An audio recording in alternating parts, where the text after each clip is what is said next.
It's going to be good. We've had so many good things happen over the last 5-month period. It's been actually amazing.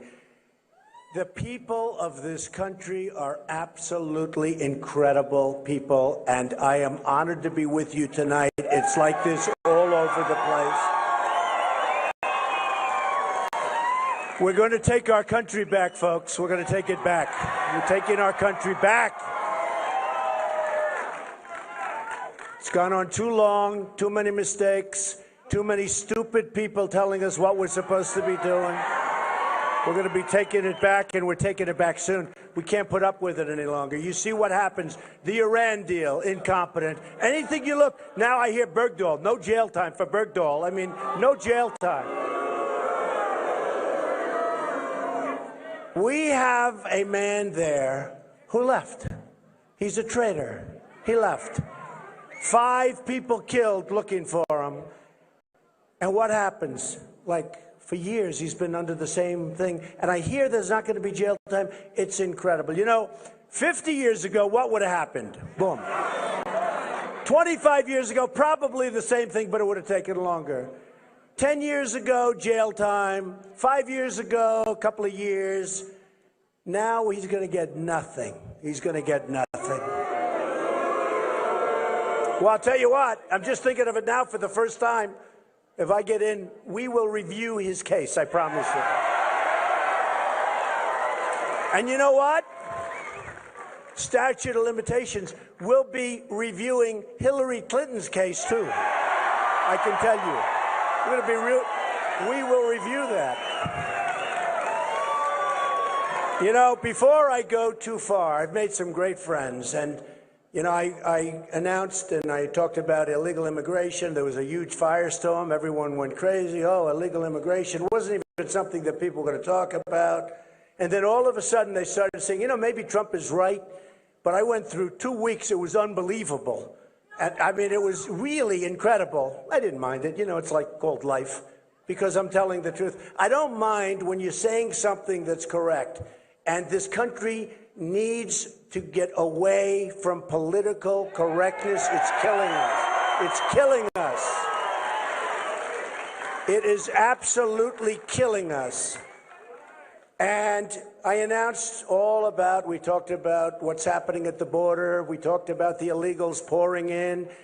And all of a sudden, people started seeing lots of crime, and they started really seeing it. It was focused because it was like a magnifying glass. And we had beautiful Kate in San Francisco who was killed and shot 5 times.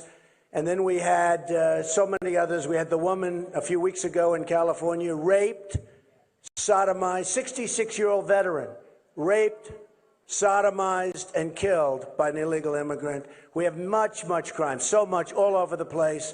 And a friend of mine, I see him backstage with a group from Remembrance families. You know Remembrance, right? These are people whose families have been devastated by people that weren't supposed to be in our country. People that came here, were forced here by countries that are smarter. And I want to just bring, they're friends of mine, and in particular, somebody I've really gotten to know well, and he's a special man. Could the Remembrance families come up? And this is Jamil. Jamil Shaw. Come on up. And get the families up. Come on up.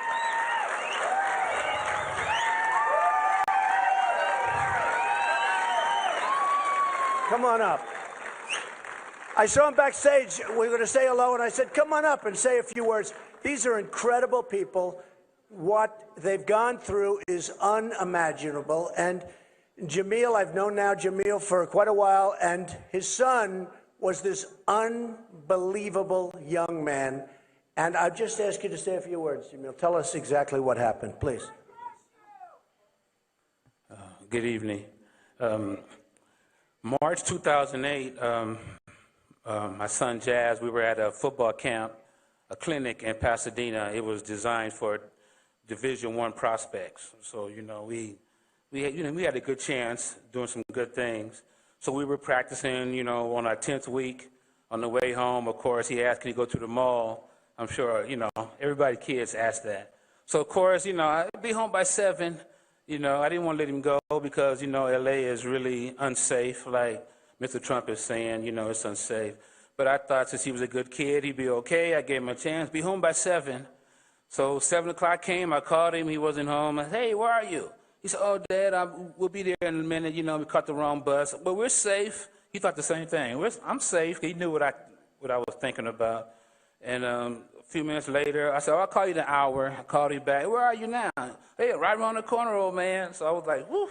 I was happy, you know. Whew, he made it home. And then, of course, I heard 2 gunshots. That's really loud, you know. And I never really heard gunshots before, but it was so crispy. And people who know about guns, when it's really crispy, you can tell it's close by.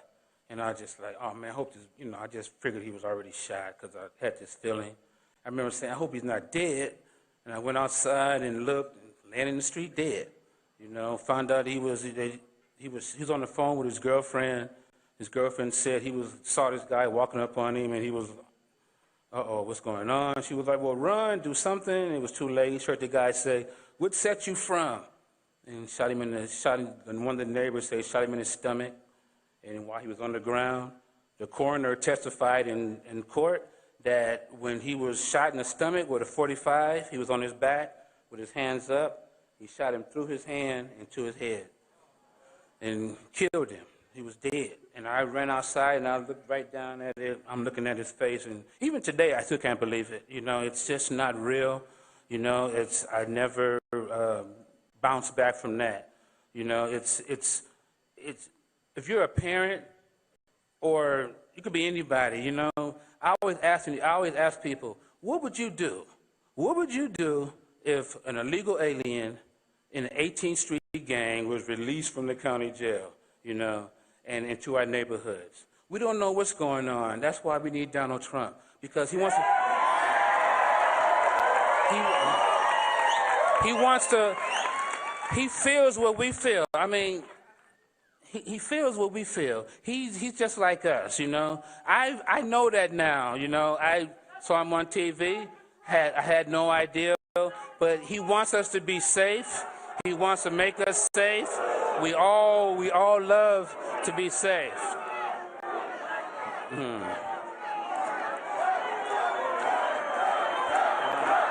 Yeah, Trump. And you have to ask, and you ask these people like that, you ask them, what would you expect of somebody running for president to do if you heard that illegal aliens were murdered Americans? Trump is what we need. He speaks for the dead. He speaks for our families. We love Donald Trump. And if everybody, all we have to do is just go and vote. You know, don't be scared of people like that. You know, don't be intimidated at people like that. Nothing is wrong with us. We don't have to like illegal aliens. We don't have to. We're Americans. We want Americans first. Why can't we be first? We should be first. Donald Trump wants us to be first, and we have to stand with him because he's standing for America, and trust in him like I do.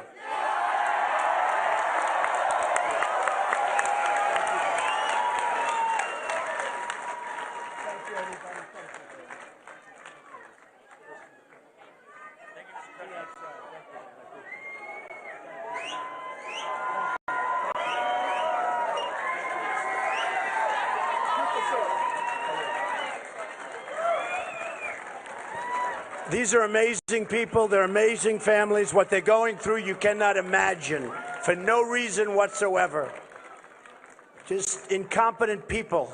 They allow these people to come into our country. It's a disgrace. It's a disgrace. Okay. So today we had a lot of news, and it was all good. It never gets reported properly by these people back here. Look at all those press.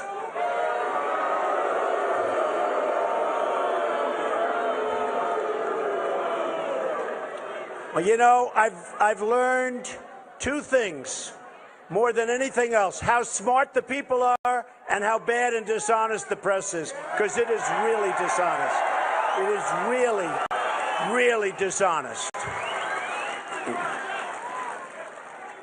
So we had a lot of polls coming out today, and they were really good. That's right. my man. That's right. So we had a Monmouth poll, very highly respected. Trump, 41.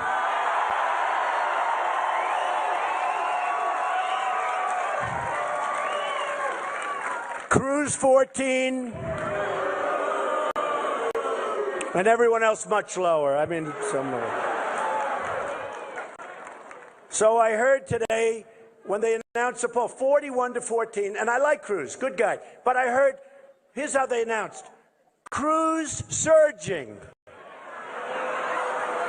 So when I heard this was on television, Cruz surging, so I said, oh, I don't know, that sounds bad to me. Coming up, Cruz surging. Then they say the Monmouth poll was just done. Cruz is surging. Trump 41, Cruz 14. I said, wait a minute, what's going on? I tell you what, they are the most dishonest people. Then, you know about CNN. CNN came out just recently, 36 to 16. Gravis poll, highly respected, 42 to 16 to 12 to 11.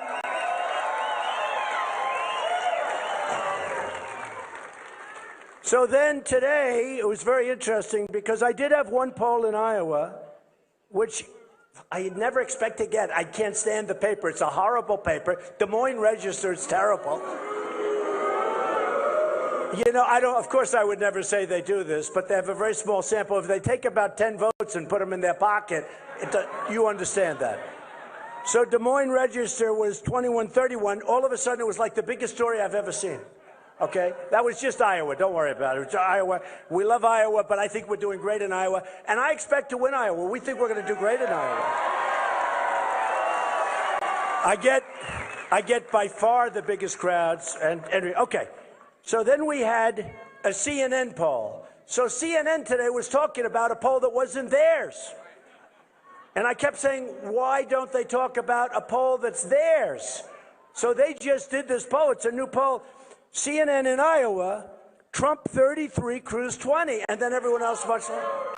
So we actually sent a couple of emails, started to tweet a little bit. You know, the Twitter's great when you have between 5 and 10 and 13. We have so many people. We have millions. So we started to tweet. We said, why is CNN not playing their poll? It's their poll. So if anybody has an idea, please let me know before the evening ends. Then we had a Fox News poll, which was a pretty good poll. It was pretty much tied. Then we had Quinnipiac. And Quinnipiac was 28, Trump 27, Cruz. In other words, we won. They call it a tie. They say it was tied. Okay. I mean, sort of win. You know the bottom line? I think we're going to win Iowa. I think we're going to win New Hampshire big.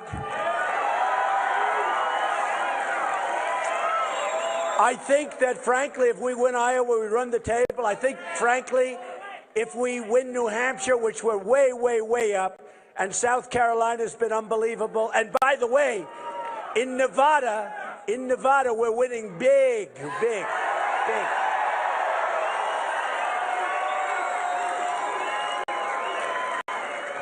We're winning in Florida. We're winning everywhere. So I just want to let you know, this is not going to be a waste of anybody's time, believe me.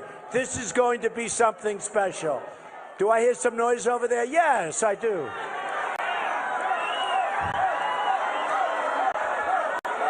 Bye-bye.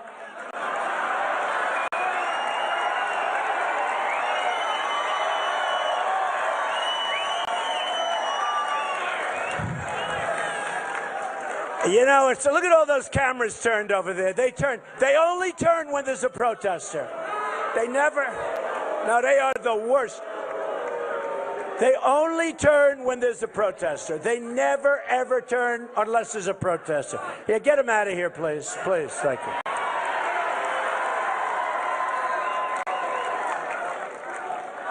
Get them out.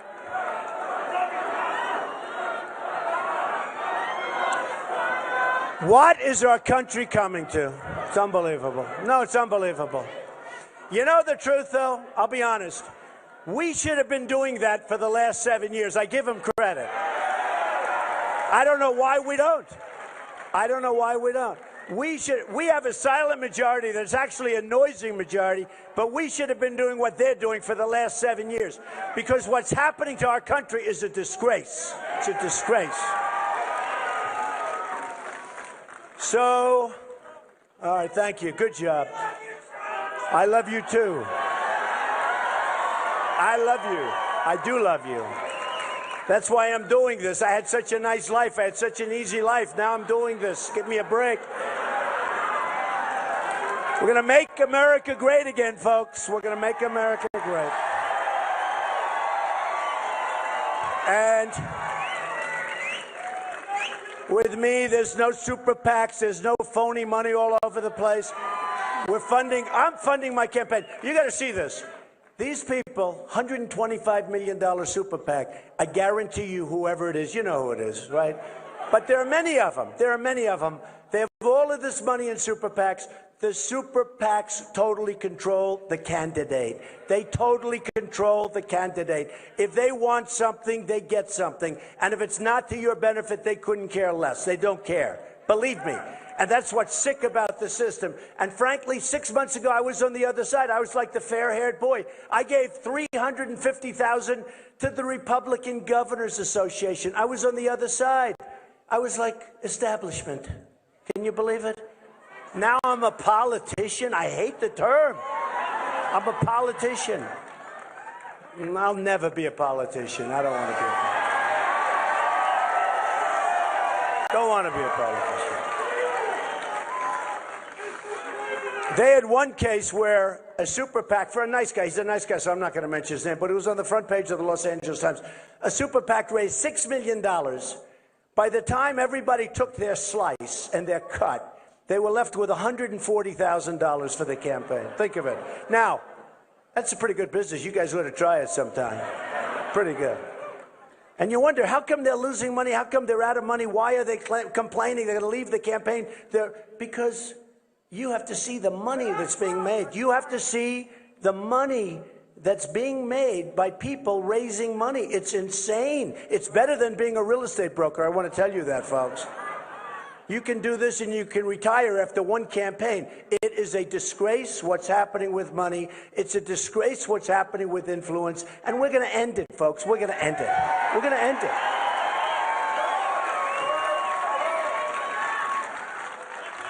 So, when I started the quest, remember the famous escalator ride, right? Coming down. We're waving. But I made a decision. I said, look, you know, it takes guts to run for president. It really does. I never did this stuff before. And it takes guts. But I know what can happen. And by the way, not just because I'm doing well, more importantly, because I've gotten to know so many people. We have such incredible people in this country. It's amazing. It's amazing. And I said to my wife, I said, you know, look at that. It was in Trump Tower in New York. You have never seen, look at all the press back there now, but you have never seen so many reporters and cameras, and you couldn't breathe in the building. And I said, you know what? We got to do it. Just too many mistakes. Let's do it. And I took a deep breath at the top of that escalator. In fact, if you see it, they probably have tapes of maybe they don't want to show that. Too nice. They don't want to show. They only want to show bad stuff. But you know what? I took a deep breath. I said, let's go. And we went down, and I talked about illegal immigration. And I brought out a lot of things that would have never been discussed. And we're going to have a border. We're going to build a wall, and Mexico is going to pay for the wall. They're going to pay for the wall.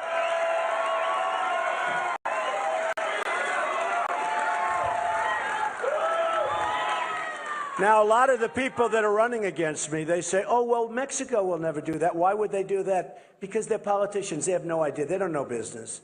They don't know business. Look, Mexico, I love Mexico, just so you understand. I love the Mexican people. I have thousands that have worked for me over the years. They're fantastic people. But their leaders, right? Do we love Mexico? We love Mexico. I agree. But their leaders are too smart for our leaders. Because our leaders, not so good, folks, okay? They're too smart, they're too sharp, they're too cunning. What's happening at the border is horrible. What's happening with trade? I mean, we have Ford building plants in Mexico. We have Nabisco moving from Chicago, their big factory, into Mexico. They'll make Oreos. Think of it. No more Oreos for us, right? No more. Somebody served me Oreos the other day. First time in my life. I said, I'm not eating Oreos anymore. But they left Chicago. They left Chicago, and they're going to be moving a big plant into Mexico. Tennessee, a great state. They thought they had it made with this car company. All of a sudden, at the last moment, the car company announced they're going to Mexico. It's out of control. It's out of control. So Mexico is beating us at the border. They're beating us at trade. Now, here's the story.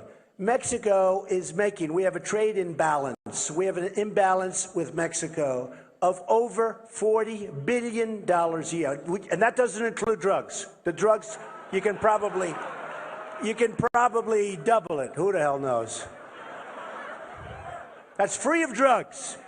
But the drugs pour across. Now, we have no wall. We have, and when we do have a wall, it's a little toy, like built by Barron Trump, okay? It's a little toy. Did you ever see the picture, pretty famous picture, where they have a wall and they built a ramp on each side of the wall and they drive trucks over loaded up with drugs. They drive it right over the ramp. That's not a Trump wall, folks. This is a big building. See that ceiling? That ceiling is much lower than my wall. Believe me, this is... We have a real wall. We have a real wall. And I know how to build it. And I know how to get them to pay for it. It's very simple. Folks, you're killing us. You're making too much money. Now, the wall's going to cost $9 billion, okay? A lot of money. The Great Wall of China is 13,000 miles long. That was built 2,000 years ago, right? We say we can't build a wall. You know, a lot of the people that are opposed to the wall now wanted to build it 14, 15 years ago. And you know, one of the reasons they couldn't build it is they couldn't get an approved environmental income. Can you imagine this? They couldn't get environmental impact statements approved. They couldn't get them. There was a snake in the way. There was a turtle in the way. There was a toad in the way. There was a snail in the way. No, they couldn't get it. Just like when I said, knock out the oil, right? I've been saying that. Knock out the oil. One of the reasons they didn't want to knock out the oil, take it away from ISIS, take away their money, a big part of it, although they get a lot of money from a lot of other things like banking. We'll talk about that. But one of the reasons they didn't want to knock out the oil, they didn't want to hurt the environment. This is serious. They didn't want the fumes going into the atmosphere. And then we're supposed to win. What do you think General Patton would say? I mean, he was a brutal guy that liked one word. It was called winning. So what do you think General George Patton would have said if the president said, listen, don't hurt anybody, let's nice and easy. We don't want to put any pollutant in the air. Don't forget, he'd say, you're fired.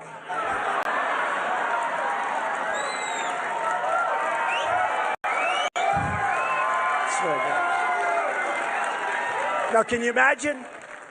Now, we have the General Pattons, and we have General MacArthur. We have great generals, potentially, in our midst. I mean, they go to Annapolis, they go to West Point, they go to Air Force Academy. These are great people. We have great people. But probably the best ones are kept down. We lost a good general 2 years ago because he was foul-mouthed. He spoke with bad language. He was great. The men, you know who I'm talking. We know. He was a good general. Everybody loved him. His men loved him. Everybody loved him. And look what happened to him. Then we lost another one, Petraeus. He got because of emails and because of giving stuff. And yet Hillary did 20 times more, and she's just fine, right? She's just fine. So we're going to find the right people. And I will tell you this. For 5 months, I did nothing but speak about how China is ripping us off, about how Japan is ripping us off with the cars, thousands and thousands of cars pouring in. I was in Los Angeles. I mean, these boats are massive. The ships, they're massive. Cars pouring in. Looks like the Long Island Expressway. The cars just coming off the... We give them practically nothing. I mean, you look at the imbalance, happens to be about $70 billion, okay, a year, and you say, What's happening? We have all the power. We have all the strength. Mexico, I told you, it's both. I mean, Mexico's going to become the car capital of the world soon, the way they're going. They're taking our business. They're doing everything. And in addition, they kill us at the border. That's going to end. It's all going to end. It's all going to end. Believe me. And I'll tell you something. It's going to end, and they're going to like us better than they like us now. They don't have any respect for us. China, it's going to end. And yet China, look what they're doing. South China Sea, they're building this incredible fortress in the middle of the I mean, can you believe it? We could never do that because it wouldn't pass environmental standards. Can you believe this? We are so lost. We are so lost as a country. Today I read, I mean, maybe it's not true, but I think it's a legitimate publication. I mean, these guys, I don't consider too many of them very good, but it was amazing. Look at that cameras. Those cameras never move. They won't show this crowd of people. But no, it's true. It's true. They never move. Don't worry, they won't move. But did you see when you had that protester over there? Boom, those cameras, they were bent like a pretzel looking, trying to find them. They are the worst. They are the worst. So, thank you. That's very nice. But you're the best also. You know what? We're all the best. Together, we're going to be the best. We're going to be the best. Look. We're going to make our military so strong, so powerful, so incredible, we are never going to have to use it. It's going to be brought back up to date. It's in such bad shape. A general left 2 months ago, a very nice guy, Ordiano. He said we're the most unprepared. I actually think he said from the beginning, but let's not, because there's so many cameras on there. He said for many, many decades, we're the most unprepared that he's ever seen us or heard about it. Can you imagine? And this is a time when we have to be the most prepared. So we're going to, number one, we're going to make our military so strong, so powerful, so great. We're going to take care of our veterans. Our veterans are being decimated. Decimated.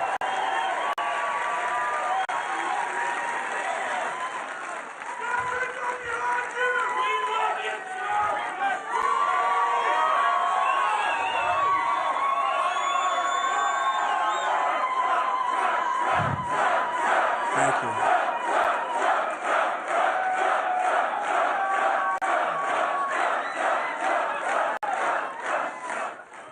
You know, somebody wrote recently, they said, Trump's a really good speaker, but the one problem he has, he speaks right through the applause.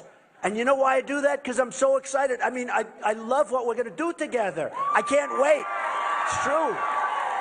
No, I love what we're going to do together. We have so many great people, so many incredible people, so many smart people. They get it.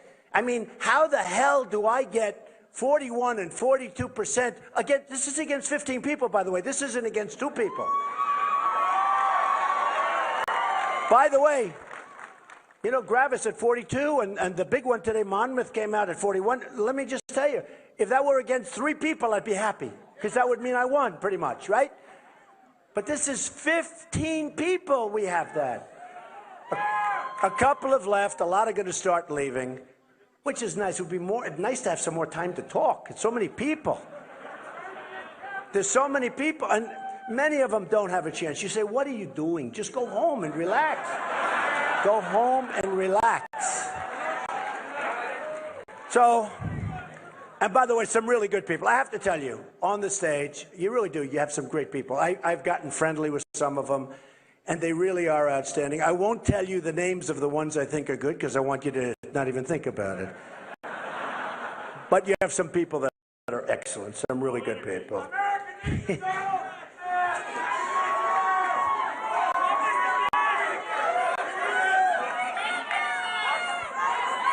This guy. That's funny. This guy screams out, low energy, Mr. Trump. They're low energy. No. Well, a couple of them are low energy. By the way, Hillary's low energy, okay? She's low energy. In all fairness. I've said about Hillary, she doesn't have the strength and she doesn't have the stamina to be president. She doesn't. She doesn't. And the last person she wants to run against, you know, the Fox poll had me winning. Nobody talks about that. They, you know, they find one word. The Fox poll has me winning. They never report it. They hardly reported a Fox. But the Fox poll has me beating Hillary pretty easily. But, you know, it's interesting. You ever notice? She'll go out. Everything is so scripted, even her words. Donald Trump has a harsh tone. And I'm saying to myself, then you turn on the news, you see they're cutting people's heads off in Syria because they're Christians. They're and other reasons, and frankly, any other thing they want. They're drowning people in steel cages. And she's saying Donald Trump has a harsh tone.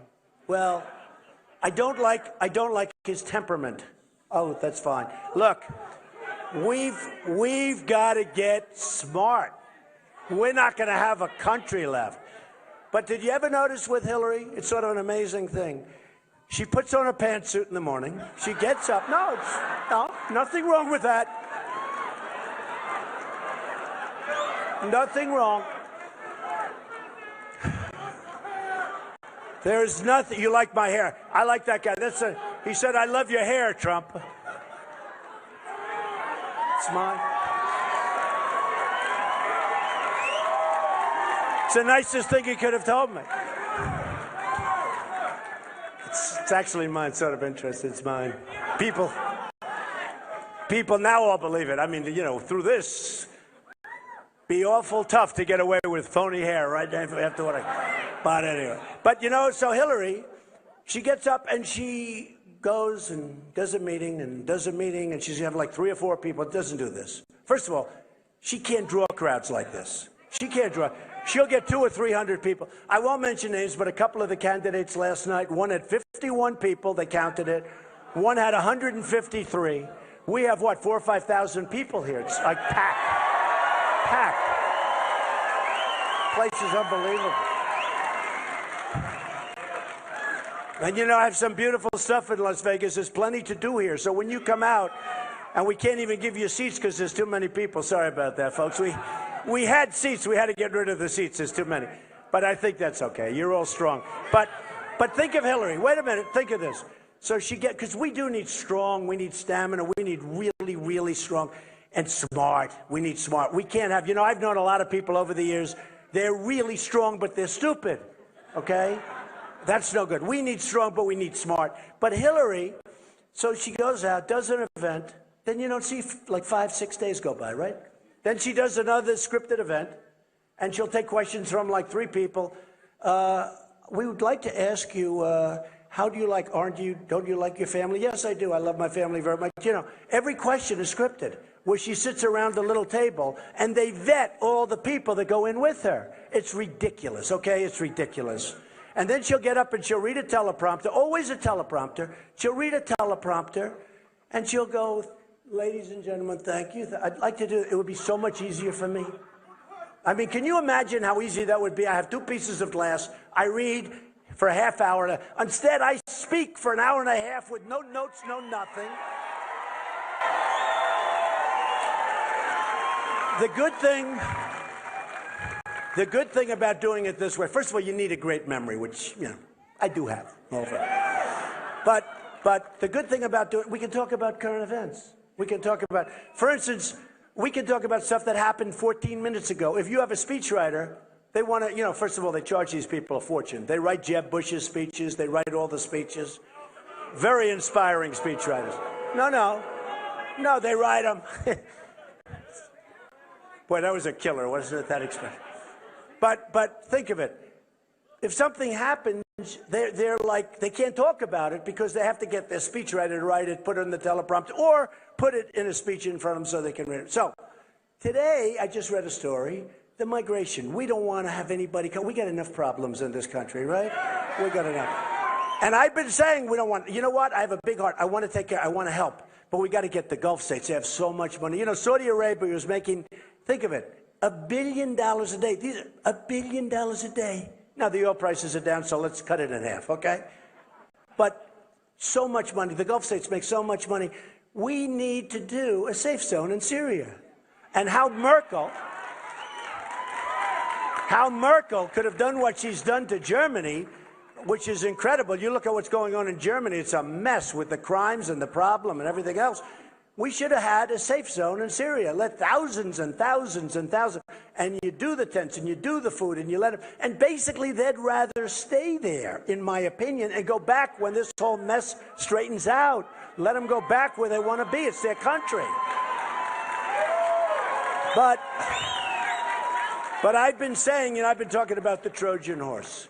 And I've been saying, well, I watch these lines, these massive lines of people, and there's so many young, strong men. You ever notice? I said, where are the women? Where are the children? You see them, they're all men. It looks like an army. And first thing he says, why aren't they back there fighting for their country? No, it's true.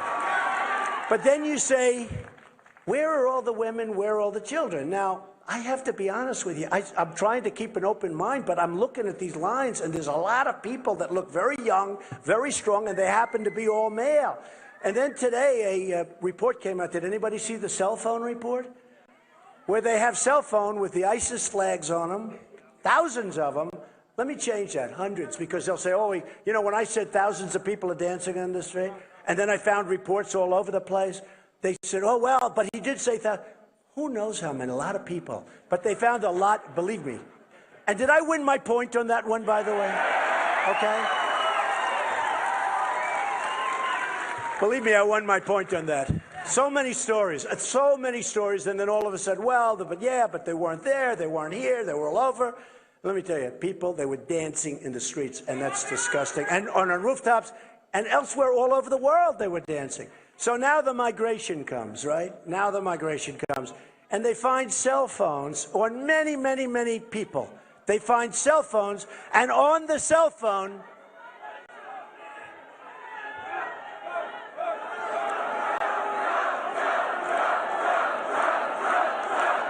I don't get it.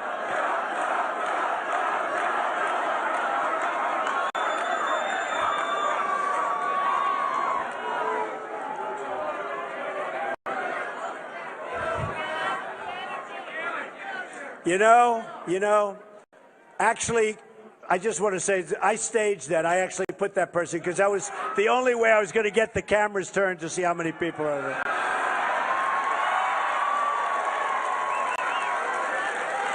They turned so fast. So they found many, all over the papers just now. Just happened. Many with the flag, with beheadings, with horrible pictures on them. First of all, I say, isn't that terrible? Then I say, how come people in a huge migration line, now, how come they have cell phones? What's going on? Think of it.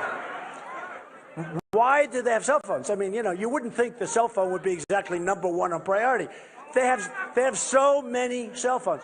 Anyway, here's the story, folks. We're not going to take them into our country, and if we do take them in, they're going back if I win. They're going back. They're going back. They have to. They have to.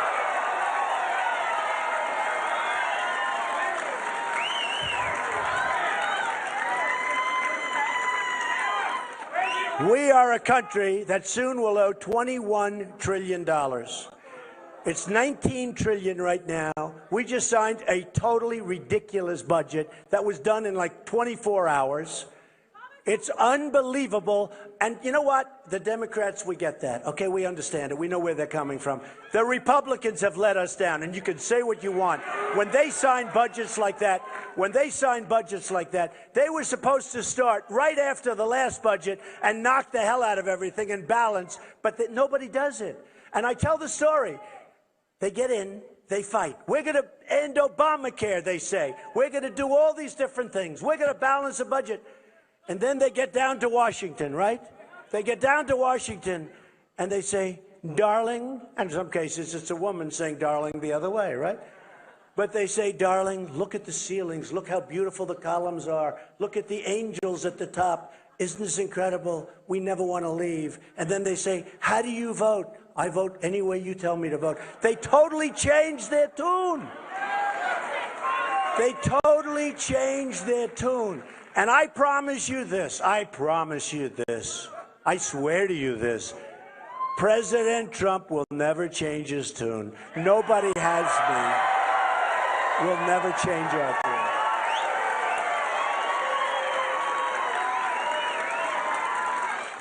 So, I love you too, man. That was a very tough, strong-looking guy that said that, but I still love you. Thank you very much. So, when I started, thank you.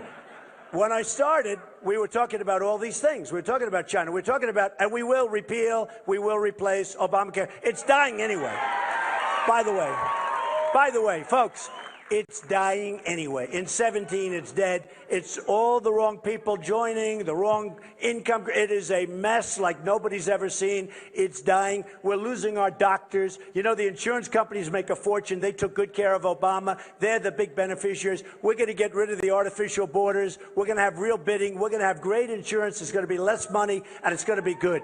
Your premiums are going up right now, 25, 35, 45, and 55%. Your deductibles are through the roof. You'll never even get to use it unless you're dead.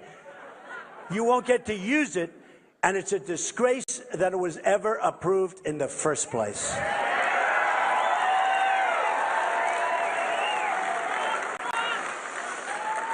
So, when I began, I talked about the veterans. I talked about we're going to build a military. I talked about all these things, and I talked about the border big.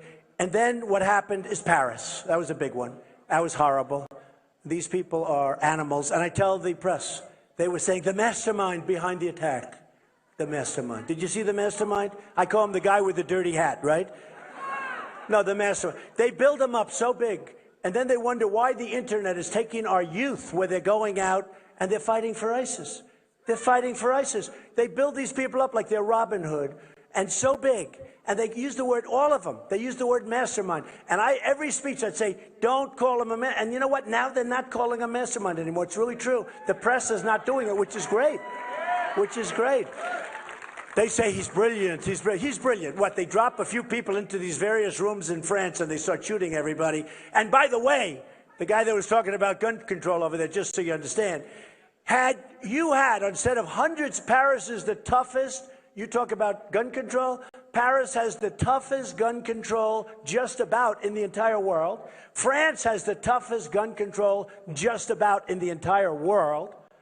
If a few of those people that are now dead, if a few of those people had guns strapped to their ankles or strapped to their waist, you wouldn't have the problem. You wouldn't have the problem.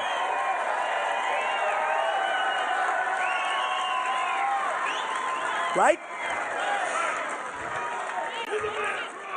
No, you wouldn't have the problem. I mean, you would have had, if I were there, I'm licensed to carry. I will tell you this.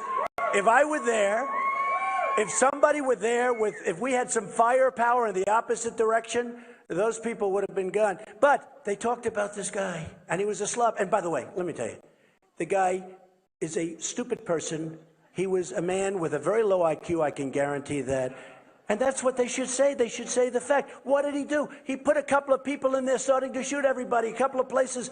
So they lost 130 people. Many more are going to die based on the fact that I hear they're so badly wounded, so badly hurt. And so that was a big thing. And then you had in California where you had these two people. She should have never been allowed to come into the country.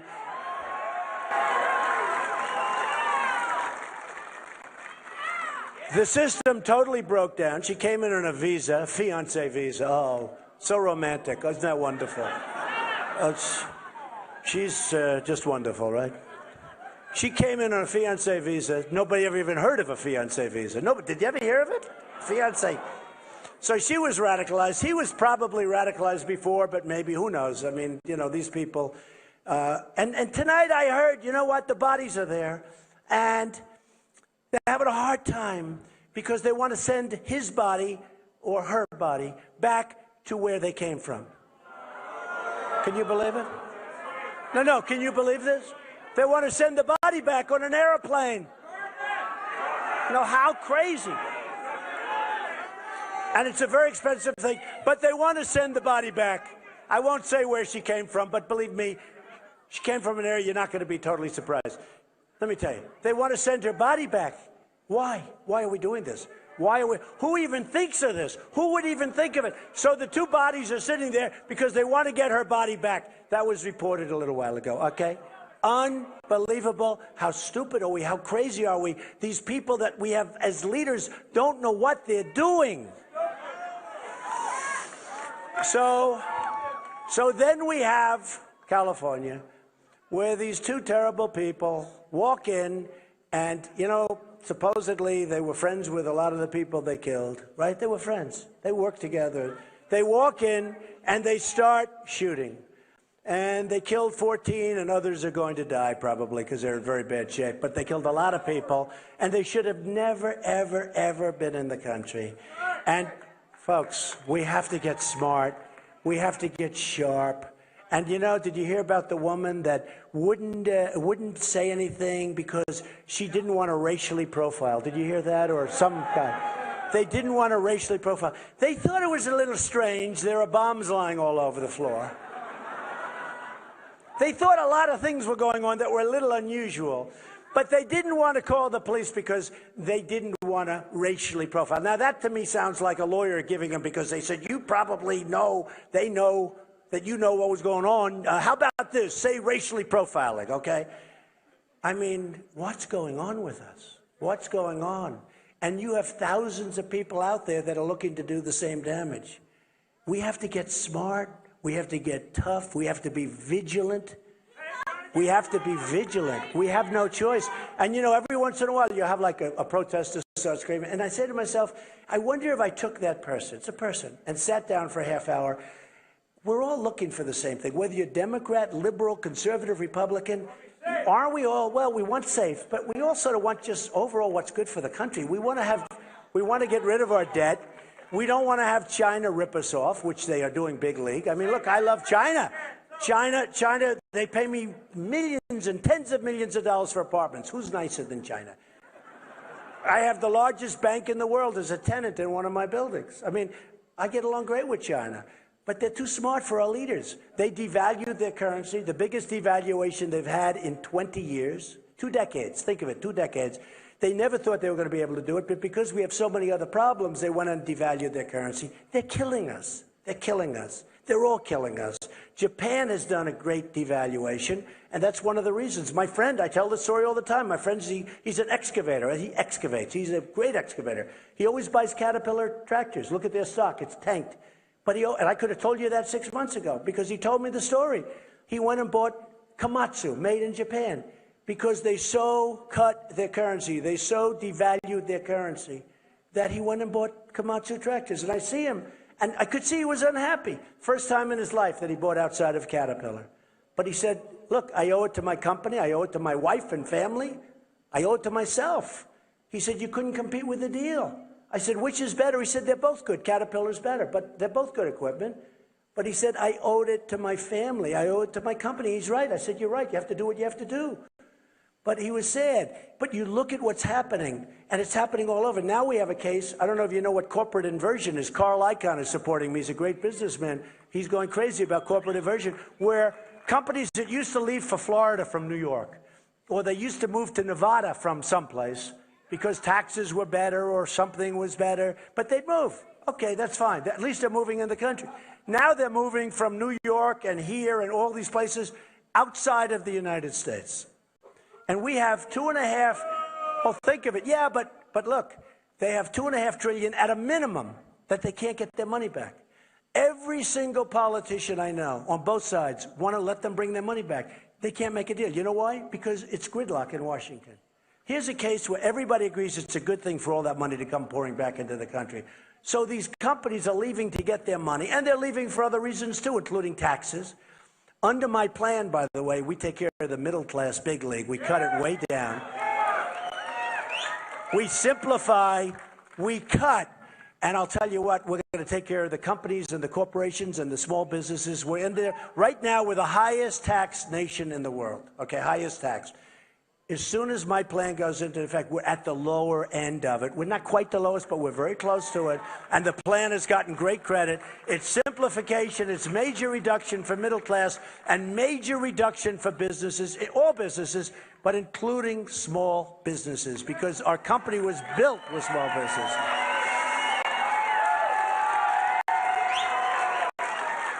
And you're going to see some great things happen. And you're going to see it happen with so many different ways. As an example, Common Core. What a disaster Common Core is for education. Think of this, same thing. Think of this. We have, in terms of students, we have the highest per pupil. We spend more money by far than anybody else. And yet we're ranked 28 in the world. We have third world countries that are better than us in terms of education. So we spend much more than anybody else. We're number one, but by a lot. And yet we have. And then you'll have a Jeb Bush and these other people saying we love Common Core. They want your children in Nevada to be educated by some bureaucrat in Washington. Who understands this? Who understands it? Who understands it? So we're going to take care of the Second Amendment, number one, and we're going to take care of Common Core. That's going to be gonzo. That's going to be gonzo.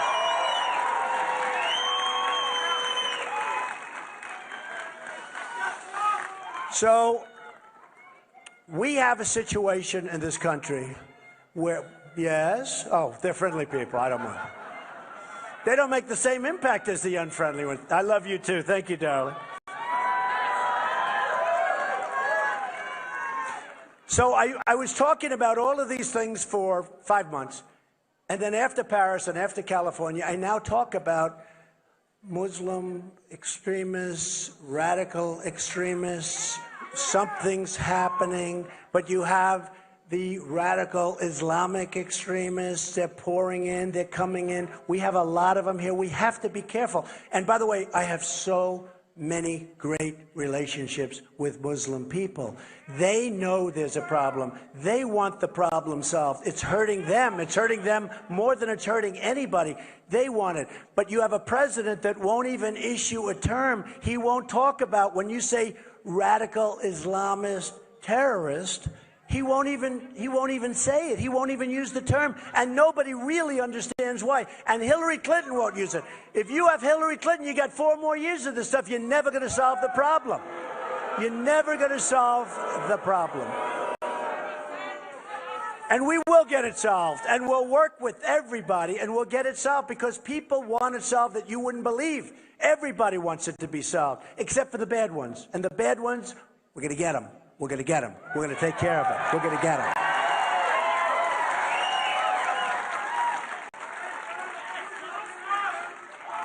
So what happened is when the polls came out, they said, who's best on security? Trump. Who's best on the border? Trump. No, it's amazing. They go, who's best on the economy? Trump by a mile. But because I've been so strong on the border, and because I'm saying people are not coming in, unless they come in legally. We want them to come in, but they have to come in legally. So I think as an overthrow, because to a certain extent it's a similar problem, as an overthrow, people said the border, it's Trump by a lot. I don't mean like by a little, I mean by many times. And what happens is, thank you. Where is that man? I like that guy. Thank you, man. Thank you. But because of the border and the fact that, hey, look, if we don't have a border, we don't have a country. We don't have it. We don't have a country. So all of a sudden, these polls are coming out that who's the best for terrorism, Trump? Who's the best? The only thing I don't do as well on is a lot of people don't like me as much as they like other people. Who cares? You know what? I think I'm a nice person. Honestly, I think I'm a nice person. I think if they got to know me, they'd like me. But it...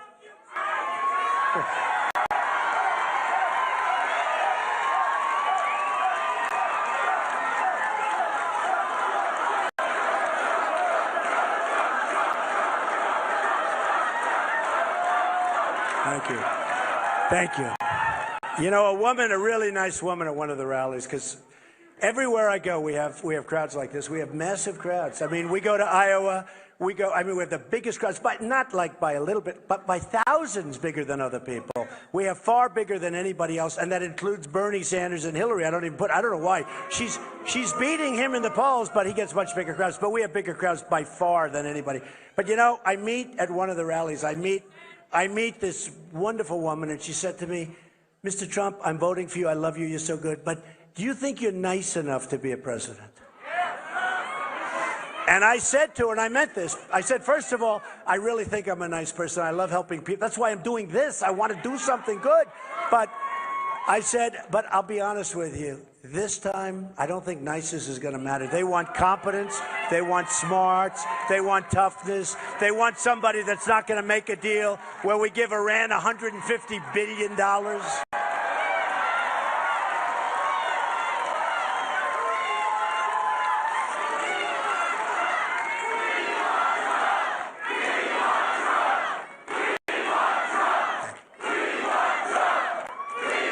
Thank you. Thank you. People are tired of it. I'll be honest. People are tired of it. We're fed up. We're fed up. We're really fed up. And you know, it's the story. You hear the song we play, and are we going to just continue to take it? We're not going to take it anymore. We're not going to. And I think what's going to happen, and it was reported on one of the big newspapers, that if Donald Trump gets the nomination and runs against Hillary Clinton, it will be the biggest election of all time in this country. And I think that's true. I think that's true. Which is a good thing, because a lot of people don't vote. Hey, look, I backed McCain. He let us down. But honestly, that was a tough thing, because the economy was cratering, and the guy said I was. But we backed McCain, and it didn't work out. We backed Mitt Romney. He should have won. He lost. I don't know what happened to him. That final month, he got lost. Something happened. So I backed McCain, didn't win. I backed Romney, didn't win. I said, this time I'm doing it myself, okay? Doing it myself.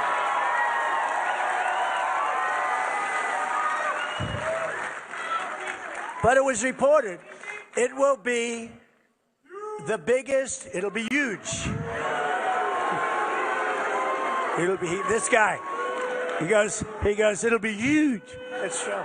But it will be huge. But it will be the largest, in terms of voter turnout, will be the largest election that we've ever had in the country. I believe that. And they said in this article, which was about a week ago, they said that Trump will get most of that additional vote. The people that are coming out, many of them haven't voted before. Some of them aren't in parties. Some of them didn't care to vote. But we have brought out a spirit that's unbelievable. That's why somebody else last night will have a crowd of 150, and we have all these thousands of people. I mean, a lot of people are going to go. And a lot of people, frankly, had a lot of the people that should have voted last time, voted for Mitt Romney. He would have won the election. They stayed home. For some reason, he didn't inspire them, and that's okay. I mean, it just didn't work out. He tried. It didn't work out. But they weren't inspired to go out and vote. We got to go out and vote. And by the way, when you have your primary, please do me a favor. It's going to be like in 7 weeks, 8 weeks. Go out and vote, please, okay? Go out and vote. You know, when we did the debates, right, so we had the first debate on Fox. And, you know, normally not a lot of people watch it. In fact, a lot of times, historically, television networks don't even want to put them on. They're forced to put them on for licensing reasons. Put them on. Nobody watches. People don't like watch. 24 million people, the largest in cable history. Then they do CNN a little while later. Now, think of this. In the history of CNN, there are 23 million people. In the history of CNN, it's the largest audience they've ever had. Think of that. Honestly, I mean, we have to be honest. We don't have to be politically correct, right? Right? Is it okay? It's not going to be bragging. Every Hollywood magazine reported it this way, so it has to be true. But we're not going to be politically. It was totally because of me. It's true. It's true. It's true. And the other candidates should be thankful, because I'm giving them a chance to make total fools of themselves in front of millions of people. But no, honestly, I'm doing a good job for the Republican Party. People are able to get their votes out. And people may like this one or that one or that one, and that's okay with me. But so they had 24 million, 23 million. I'll be honest, I think tomorrow night, I think it's going to be big.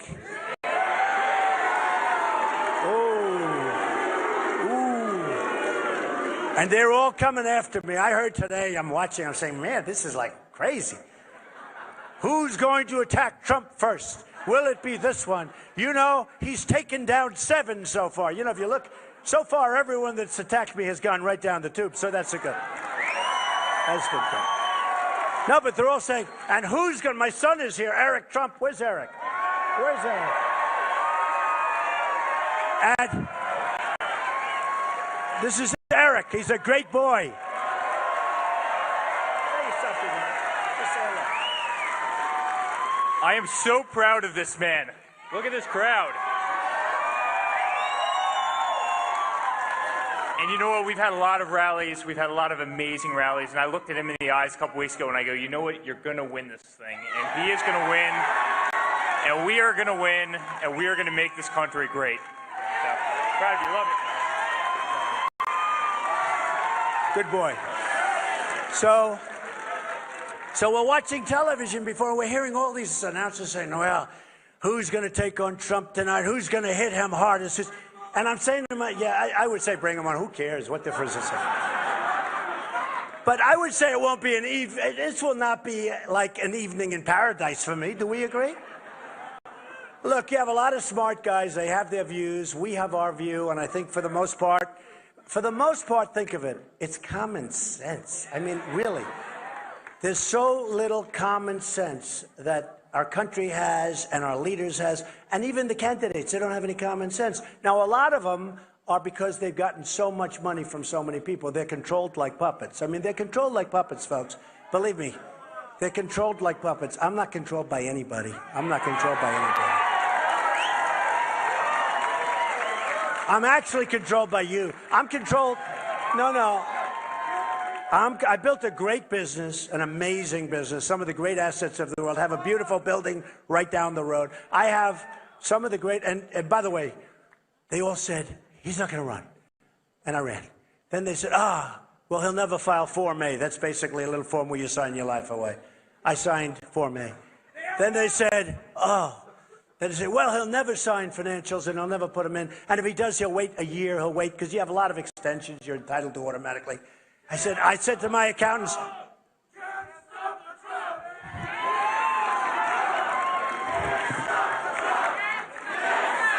thank you.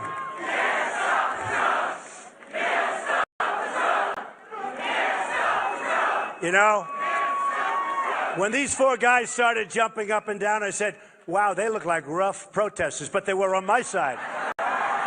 I want those guys on my side. So anyway, thanks, fellas. So what happens is I filed, and the press, it was like, and then I filed. I didn't ask for extensions. By the way, some of these people, I had almost 100 pages of filings. And some of the people, the politicians, had 1 page, and they were asking for extensions. Can you believe it?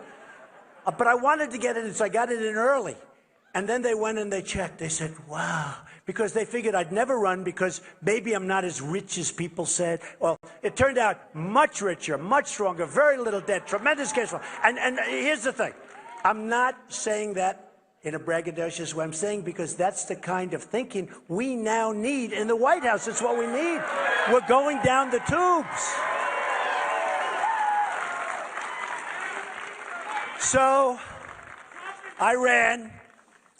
I'm really happy I ran. I think that amazing things are going to happen. You know, we have a lot of expressions in this country.